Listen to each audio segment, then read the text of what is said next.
thầm chết này tục học dương thầm chết đây nè wow. Anh ấy thật là bọt thương ai rồi đăng ai không ai ngon quá đọc cô bông cô nữa mơ đọc cô wow nào ai panna nè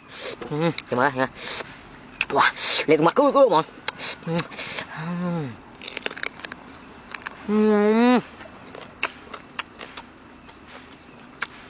wow mạnh bánh đây em không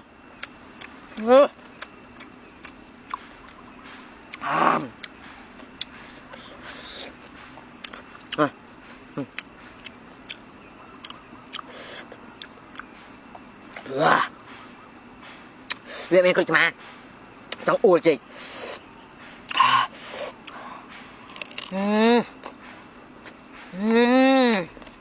em ơi đặt liền xoài pha tấu xoài cái đặt này nhá cho mày toàn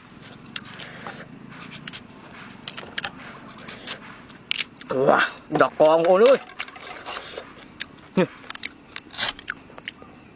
wow chẳng ui wow em nè wow